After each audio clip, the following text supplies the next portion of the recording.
Now, as gunshots echo across the wind-swept, snow-covered reaches of the wild Northwest, Quaker puffed wheat and Quaker puffed rice, the breakfast cereal shot from guns, present Sergeant Preston of the Yukon.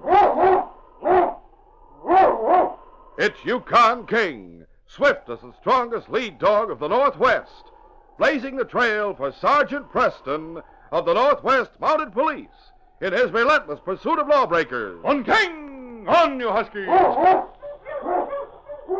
Gold discovered in the Yukon. A stampede to the Klondike in the wild race for riches. Back to the days of the gold rush. With Quaker puffed wheat and Quaker puffed rice, bringing you the adventures of Sergeant Preston and his wonder dog, Yukon King, as they meet the challenge of the Yukon.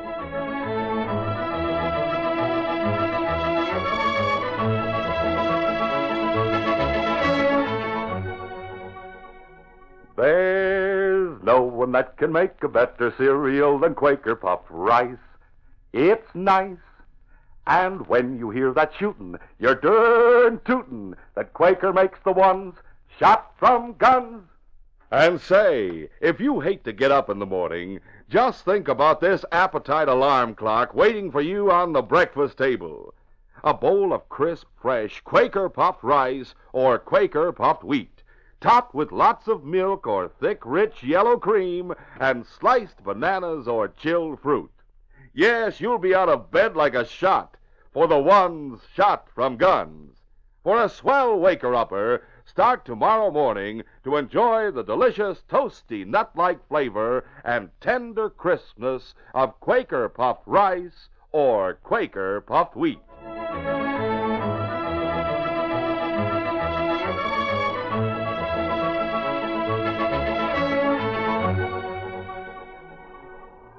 It was late afternoon when Johnny Elk left the office of Constable Bill Cherry in Lime City and headed for the general store. As the old man walked to the counter, the two prospectors who were pocketing their purchases eyed him curiously. Hey, Jeb, is my order ready yet? I'm set to go back to my place. It'll be ready in a few minutes, Johnny. I'm packing it now. Dade, there's the man we've heard so much about. Who? Johnny Elk. I saw him once a couple of years ago, and he hasn't changed a bit. Is he the old-timer who's supposed to have so much gold he doesn't know what to do with it? That's right. From what I hear, he spends it all on the Indians. Where'd he strike it rich? He was penning Wildcat River before the gold rush started. Let's go over to where he's standing and see if he pays for what he bought in gold. Right. Yeah, there it is, packed and ready, Johnny. Trinkets and calico and canned goods. The Indians will have a celebration when they get this. Yes, that's what I figure. Well, there's my poke, Zeb. Weigh out what I owe you while I put this stuff in my sled. Well, you wait a minute. I'll give you a hand. Oh, I can make it all right if one of you young fellas will open the door for me. Huh? Oh, sure thing. The prospector named Dade stood near the scales, watching greedily while the storekeeper weighed some dust from Johnny's heavy poke. His partner, Clay Bantam, hurried to open the door for Johnny Elk. Here, I'll carry the load to your sled. Yes, it's heavier than I thought. Yeah, I'll take it. Right. The sled's right over here, mister. All right.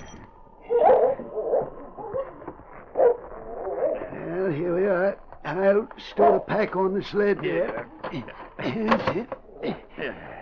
All set now. Well, much obliged, young fella. Glad to do it. I've never seen you or your partner around here before. I'm Clay Bantam. My partner's named Dade. We're strangers to Lime City. Well, I'm glad to know you, Clay. I'm Johnny Elk. Where you two heading? Wildcat River. Huh? Oh, whereabouts on the river? Oh, no place in particular. We're traveling north generally. Well, I live on the river bank. Why not travel with me? Well, that suits me, Johnny. I'll go call my partner. It was 4 o'clock in the afternoon when Johnny Elk, Clay Bantam, and Dade left Lime City. Rush, you malamutes! Rush! Soon the three men reached Wildcat River and turned to follow it downstream. That river's plenty noisy. Well, that's 'cause the water travels fast. It looks high to me. Yes, it is. This time of the year, the snow is melting in the mountains. Come on, boys. Muster! As darkness gathered, the men entered a canyon through which the river flowed. How long will it take us to reach your place, Johnny? Oh, about another hour. I hope you know where you're going. Afraid of getting lost? I don't like traveling after dark. Where does the canyon end? Well, at a place called the Narrows.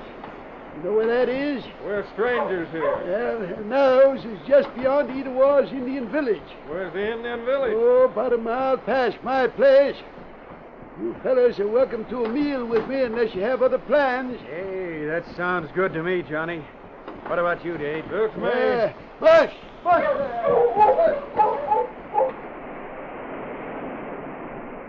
An hour later, Dade and Clay reached Johnny Elk's cabin. The front of the sturdy building was on a sloping bank, about 150 feet from the river's edge. Behind the cabin, walls of sheer rock rose in the darkness. Johnny had prepared a hearty meal for himself and his guests. His eyes twinkled as Clay and Dade had second, then third helpings of food. As Johnny refilled their tin cups with steaming coffee, he asked, You fellas had enough to eat? Gosh, yes, Johnny. That's the first good meal I've had in a week. You've been getting by on slim rations, huh? Mighty slim. We've had a run of bad luck lately. You have a comfortable cabin here, Johnny. Well, I like it. It's sort of crowded, but you boys are welcome to spend the night if you want it. No. We don't want to bother you. What's that shack we passed about a half-mile back? That's a way cabin. We could spend the night there, couldn't we? Why, sure. No one's there. You going to stay around here long? We might. We figured we'd try panning Wildcat River for a while. You'll be wasting your time. Before the rush, a fella could do well panning the river, but now so many miners and prospectors are panning the mountain streams, the river's worked out. I gave up panning 2-3 years ago. You paid the storekeeper in gold. Oh, I always do. Oh. Where'd you get the gold if you're through panning? Well, I got it before the gold rushers hit the Yukon. I have more than enough to take care of me for the rest of my life. And why don't you go back to the States, Johnny? No, I'm satisfied to stay here. With a village of Indians for your nearest neighbors? The Indians are my friends. They helped me when I had nothing. Now I'm able to help them.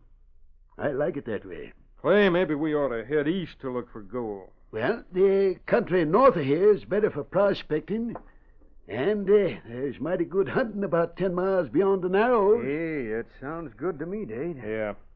We'll try to get a canoe from the Indians in the morning. Oh, now, wait a minute. You boys planning to go through the Narrows alone? Sure, why not? Oh, you'll feel different when you see that water in the morning. Just past the Indian village, the canyon narrows. The river fills it completely. I can handle a canoe. Yeah, so can a lot of other men. But they wouldn't try to steer a canoe around the jagged rocks at the Narrows. We'll watch for the rocks, Johnny. Well, they're underwater. You wouldn't see the rocks that'd tear the bottom from the canoe. And rocks aren't the worst of it. There's rapids. Rapids? Yep. Only one man around here can handle a canoe in the white water, and he's an Indian. What's the white water? Well, that's what the Indians call the rapids. Say, I'll tell you what I'll do. I'll go over to the village in the morning and ask Lone Knock to guide you through. He'll be glad to do it when I tell him you're friends of mine. A short time later, Clay and Dade left to retrace their steps to a way cabin half a mile from Johnny's place, where they planned to spend the night. Meanwhile, Sergeant Preston and the great dog Yukon King reached Lime City. They went directly to the constable's home, where they were warmly welcomed by Bill Cherry. Good to see you again, Bill. Well, I'm glad you're here, Sergeant Preston. But I'm not the only one who's been waiting to see you. No? Johnny Elk was here looking for you today. He has a serious heart condition and wants to make out a will. Is that why he wants to see me? Yes. He figures I might be transferred to another part of the Yukon, but he knows that you patrol this area regularly, so he wants to tell you what to do with his gold after his death. Oh. He said he was going to depend on you to carry out his wishes. Well, I suppose he'll want to leave the gold to relatives. He has no relatives. He wants to leave what he has to the Indians. Chief Itawa's tribe? That's right. You see, for years, Johnny's been taking care of those Indians. When hunting and fishing are bad, he supplies them with food and clothing. He buys them medicine, trinkets, and jewelry. and he wants to be sure they'll get what they need after he's gone. I see. That's his only worry. He's been here 3 times in the last 2 weeks asking about you and King. We'll go to Johnny's place in the morning. Oh, he'll be mighty glad to see you, Sergeant Preston.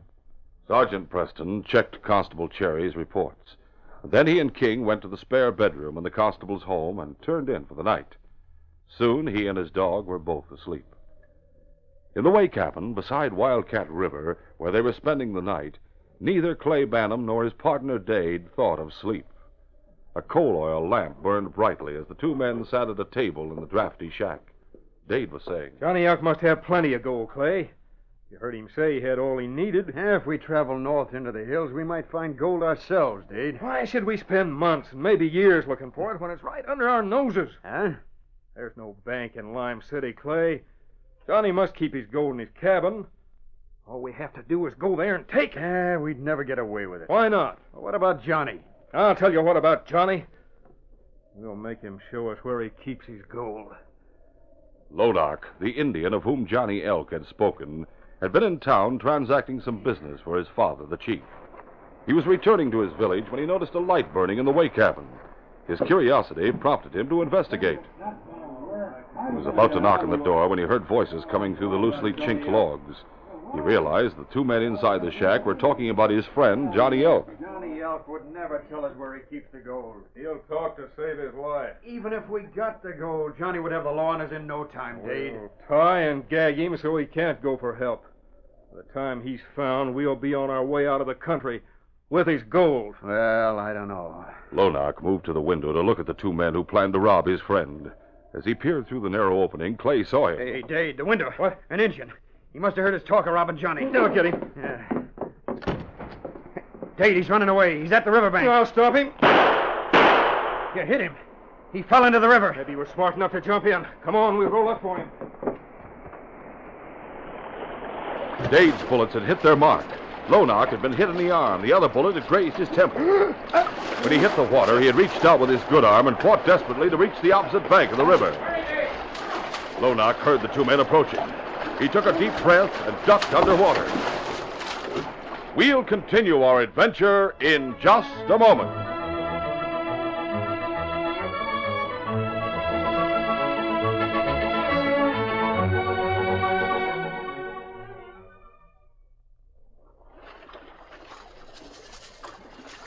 Say, old-timer, you look pretty busy there panning for gold. Well, son, when you're prospecting for gold up here in the Yukon, you even forget about eating. But not when you have a heaping bowl full of Quaker-puffed wheat or Quaker-puffed rice waiting for you. What kind of victuals are those? Why, haven't you heard? They're the swellest tasting breakfast cereals in the Yukon. They're the famous cereals shot from guns. Shot from guns? Yep. Quaker-puffed rice and Quaker-puffed wheat are actually shot from guns to make 'em deliciously crisp and tender. They're exploded up to 8 times normal size, and that makes 'em bigger and better tasting. Well, it's a new one on me. Yes, sirree. They're magnified, crispified, shot through and through with bang-up nut-like flavor, too. Guess I'll do a little prospecting on that Quaker puffed rice and Quaker puffed wheat. Believe me, your appetite sure strikes it rich when you pour out a heaping bowlful of those tenderly crisp, melt-in-your-mouth, king-size kernels of wheat or rice shot from guns. Don't I have to cook 'em or nothing? No cooking. Just add milk or cream and top with your favorite fruit. Mighty handy for a busy gold prospector. For any busy person. And mighty nourishing, too. Quaker-puffed wheat and Quaker-puffed rice furnish added food values of restored natural grain amounts of vitamin B1, niacin, and iron. I'm going to get me some right away. And that's a tip for you fellas and girls, too. Be sure to get crisp, fresh, delicious Quaker-puffed rice and Quaker-puffed wheat for a breakfast treat that can't be beat.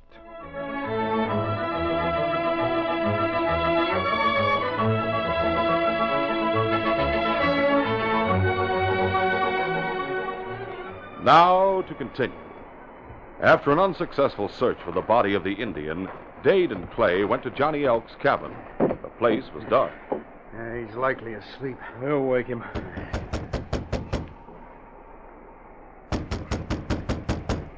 I think I hear him moving about inside. Yeah, so do I. There's the light. Just a minute. We want to talk to you, Johnny. All right, I'm coming. Oh, it's you fellas. Yeah. We'll come in if you don't mind. How come you're back here? We come to talk about gold. Couldn't that wait till morning? No, we want to get it now. Hey, what's the idea of the gun? This is a robbery, Johnny, a stick-up. What? Johnny, you'll save yourself a lot of trouble if you tell us where you keep your gold. We'll help ourselves and clear out of here without hurting. And if you don't tell us... dirty double-crossing polecats. I offered you a meal and told you where to find a place to sleep. I tipped you off to good prospecting country and even planned to fix it so's you get there. Now you want to steal my gold. Where is it? I'd be loco to tell you. What's more, I'd... Grab him, Tate, before he gets his gun. I got him. No, let go of me. He's fainted. Hey, what's the matter with him? I don't know. I don't feel any pulse. Huh? He's dead. You're right. I don't savvy what killed him. Maybe his heart gave out. Yeah, now he'll never tell us where to find the gold. We'll have to search this place to find it. The two partners began a methodical search of Johnny Elk's cabin. As he turned out the contents of the desk, Clay found a letter. Hey, look at this, Dade. Huh? It's a letter to Sergeant Preston, saying Johnny wants the Mountie to see that the Injuns got his gold after his death. It's witnessed by the constable in Lime City. Does the letter say where to find the gold? No. Then keep looking for it. It's got to be here somewhere. All right. After examining every piece of furniture, the two men went over the floor carefully, looking for a loose board that might offer a place of concealment. They worked slowly, determined to cover every inch of the cabin in an effort to find Johnny's gold. After several hours of fruitless searching, they were discouraged and cold. No good. The fire had burned to smoldering embers. Let's get out of here, Dade. I'm tired and cold. I'll throw a couple of logs in the fireplace. We're not leaving till we get the gold. Maybe Johnny didn't keep it in the cabin. Maybe hid it outside someplace. There's no place outside to hide anything. It must be in here. We've looked everywhere, Dade. I tell you, it's not here. I say it has to be. Come here, Clay. What is it? Look at this rock. See? It moves. Hey, it's loose. Right. Comes out of the fireplace. There. Now we'll see what's behind it. There's a big hole. Reach inside, Dade. Yeah. You find anything? Feels like there's a lot of small leather sacks in there. Bring one out. That's what I'm doing. Here. Open this one. I'll get another. Right. With trembling fingers, Clay Bantam loosened the leather thong that fastened the top of the sack. Then he spilled some of the contents into the palm of his hand. Why, the gold dust. This is it, Dade. We found it. We'll get all of it out of here and then clear out. We're rich, Dade. We're rich. When the two thieves left Johnny Elk's cabin carrying the stolen gold, their faces were flushed with excitement. The walk back to the way cabin, half a mile from Johnny's place, sobered them. Clay's spirit suddenly sagged, and he realized how tired he was. I'm tired enough to sleep standing up. So am I. I'll get our gear together and pack some provisions. Then we'll head for Lime City. What? Without any sleep? You want to stay around here till somebody finds Johnny's body? Nobody'll find it till after daybreak. Maybe they'll not even find it then. Likely one of the engines will discover it. If we start now, we'll have a good lead. How far could we travel without rest? Neither one of us have had any sleep for 24 hours.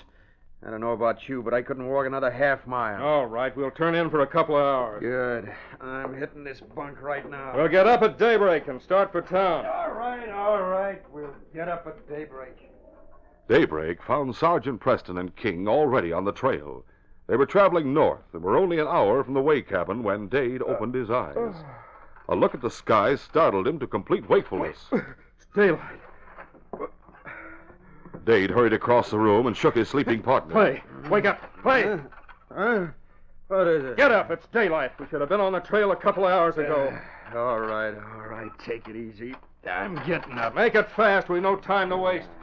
Quickly, the two men packed their gear and the stolen gold. Then they left the shack. Half an hour later, Dade stopped abruptly. Clay, look ahead. There's somebody coming. A man and a dog. I didn't figure we'd meet anyone in this canyon. The man's parka's open. Looks like he's wearing a red shirt. What? It's not a shirt, Dade. There's a coat under that parka. A red coat. Dade, it's a Mountie. There's only two places he could be going. Johnny's cabin or the Indian village. In either case, he'll find out about the robbery. He'll be on our trail in no time. What'll we do? Turn around. We'll head for the Narrows. How'll we get through the rapids? We'll get that engine to take us through. Yeah, we better hurry, Dade. The Mounties seen us. After the engine's taken us through the rapids, we'll have to kill him. What good'll that do? It'll cut off pursuit. According to Johnny Elk, only one man can steer a canoe through the white water. When we're through, the Mountie will be on this side of the rapids, and we'll be on the other. He'll lose a lot of time by traveling overland to circle the rapids to come after us.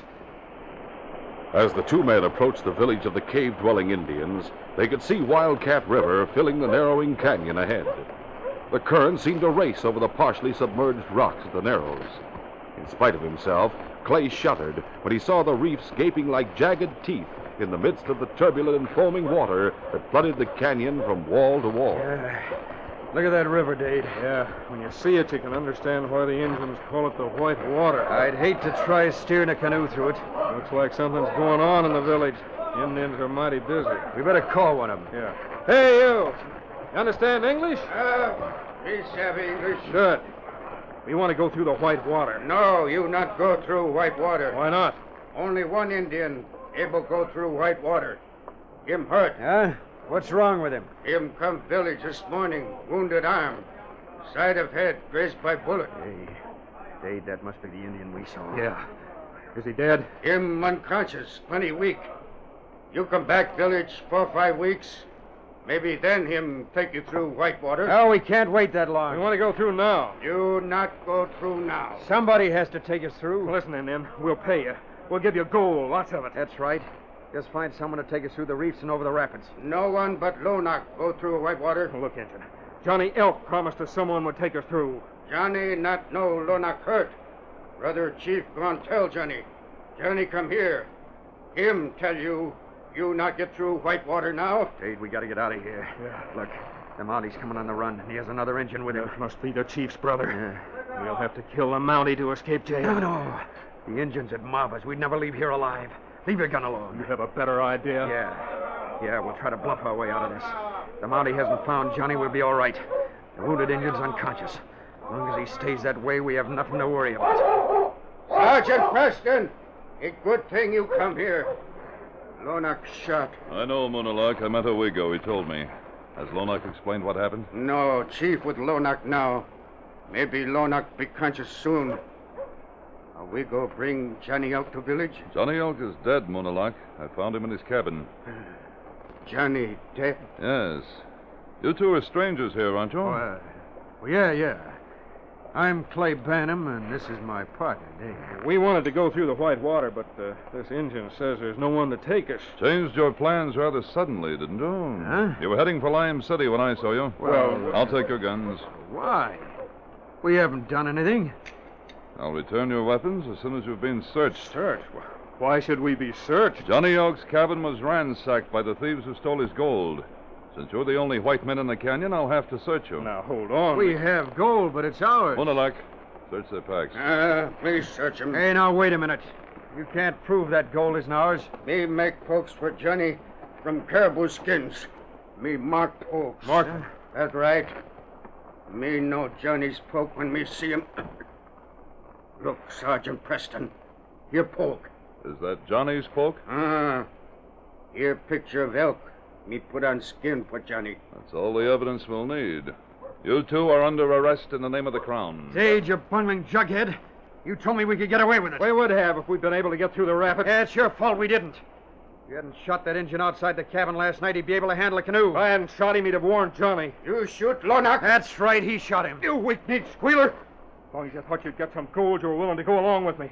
Now you're trying to blame me for everything. You're just as guilty as I am. You shoot Lonak, me kill you. Steady, Moonalak. These two will be punished for what they've done. How we know them pay? Attend their trial in Dawson. We do that. I'll put the handcuffs on these two, and then we'll go back to Lime City. From there, we'll go to Dawson. Indians be plenty sad. Johnny a good friend. Now him dead. We'll all miss Johnny, Moonalak. I came to the canyon to help him make out a will. Will? That's right. He wanted to provide for your tribe after his death. When I stopped at his cabin this morning, I found a letter addressed to me saying he wanted to leave his gold in trust for you so that the tribe would always have food, clothing, and shelter. I'll take the letter to Dawson and turn it over to the court. I'm sure Johnny's wishes will be fulfilled if there are no other claimants. Johnny Elk, good friend. Me go with you now, Sergeant Preston. Maybe me help put killers in jail. While not need any help, Muna like that you're welcome to come with us. Before we leave, I'll speak to the chief. He'll be glad to know we've captured the men who wounded Lonock. Oh, Chief come this way now. Good. We'll be on our way as soon as I've told him that this case is closed.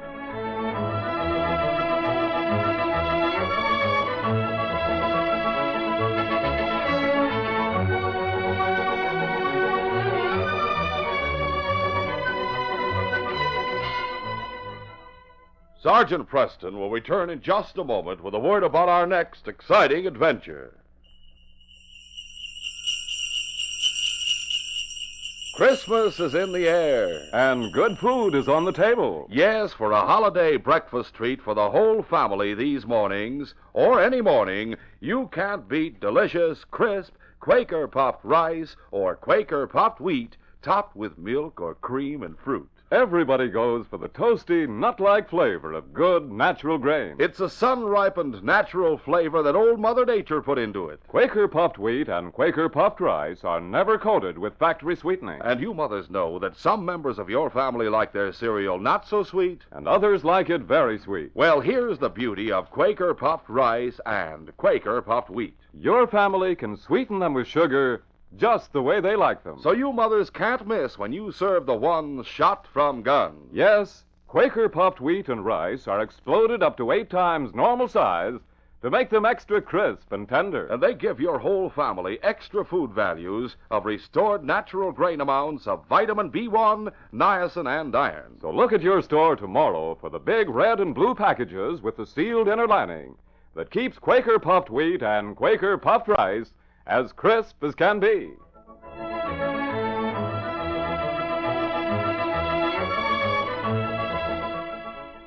And now, here is Sergeant Preston. Sergeant Preston reporting for duty, Inspector. Sergeant, there's a girl on the trail heading north for the mine her father located before he died. Where's that, Inspector?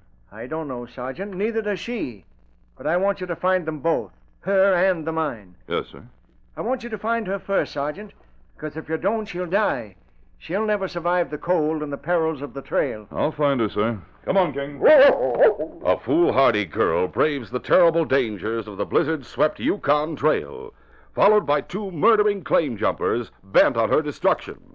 Sergeant Preston starts in pursuit of the girl, not knowing that death awaits both of them at the end of the trail. Don't miss this next exciting adventure. These radio dramas, a feature of Sergeant Preston of the Yukon Incorporated, are created by George W. Trendle, produced by Trendle Campbell Enterprises, directed by Fred Flowerday, and supervised by Charles D. Livingston. The part of Sergeant Preston is played by Paul Sutton. Sergeant Preston of the Yukon is brought to you every Tuesday and Thursday at this same time by Quaker Puffed Wheat and Quaker Puffed Rice, the breakfast cereals shot from guns.